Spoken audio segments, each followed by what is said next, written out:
Hello mga kamangyan, magandang araw sa inyong lahat. So ngayon guys, nandito tayo ngayon sa Mount Zion, sa Pilgrim Mountain. So dito natin matatagpuan yung mga Station of the Cross. So ayan, meron din po wala ditong simbahan. So ayan, pwede po kayo dito magsimba tuwing Sunday. Dito po lang yan matatagpuan sa Bugalyon, Pangasinan. So ayan, makikita nyo naman guys, yan yung munting simbahan dito sa Mount Zion. So ayan, naglakad-lakad na nga po pala kami guys para ipakita sa inyo guys kung anong meron dito sa Mount Zion. So ayan, nandyan nga po pala yung statwa ni Mama Mary. Kung kayo guys is wala pang pupuntahan ngayong darating na Holy Week, pwede nyo kayo ditong pumunta sa Mount Zion. So ayan, makikita nyo naman guys, talagang dito pa lang guys, talagang dinadayo talaga ito kapag Holy Week. So ito po yung Station of the Cross, ito po yung start po niyan. So ayan, makikita nyo naman guys. So ayan. So kung kayo naghahanap din na ibang pasyalan, meron din po dito, bukod dito sa meron din po sila ditong Adventure Park dito po sa Mount Zion. Adventure Park pala guys, pwede kayo doon mag-ATV. So ayan, dito na lang po tayo mag-focus dito sa Pilgrim Mountain. So ayan na nga po yung sa Station of the Cross.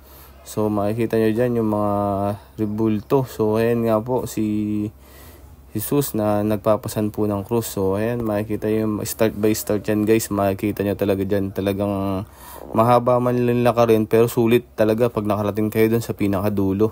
Talagang mamamangha kayo sa sobrang ganda.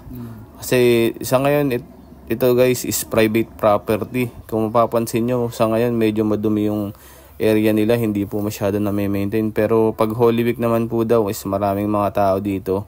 Talagang nililinisan at inaayos itong lugar na to. So ayan, makikita nyo naman guys. Medyo mahirap lang lakadin kasi paakyat yung bundok na to, kaya medyo nakakapangalay. Saka exercise na din kung sakaling mapupunta kayo dito. So ayan nga guys, sa mga magtatanong dyan guys kung may entrance ba dito or wala.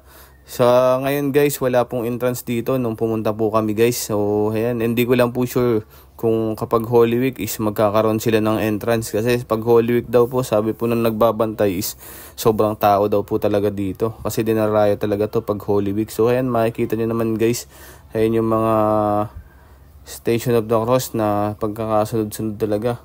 So ayan, talagang makikita nyo dyan guys. Napakaganda. Saka hindi lang yung yung maganda dito, kundi yung mismong lugar maganda din, saka yung ambience. Talagang malamig yung hangin, tas magaganda rin yung tanawin. At ayan guys, di ko na pala masyado papahabain yung ating video. So inaabangan ng lahat yung pinakadulo nito guys. Kung nakapunta na kayo sa 100 Islands, yung gumawa ng 100 Islands, yung pinaka pilgrimage island dun, is yun din yung gumawa dito. So ayan, ito nga po pala yung pinakadulo, yung po ni Jesus. So ayan, makikita nyo naman guys, talagang napakaganda. Thank you Lord for all you've done, for the dreams fulfilled and the battles won. In my heart I feel your light. Thank you Lord for this precious life. Through trials and storms you held me near. In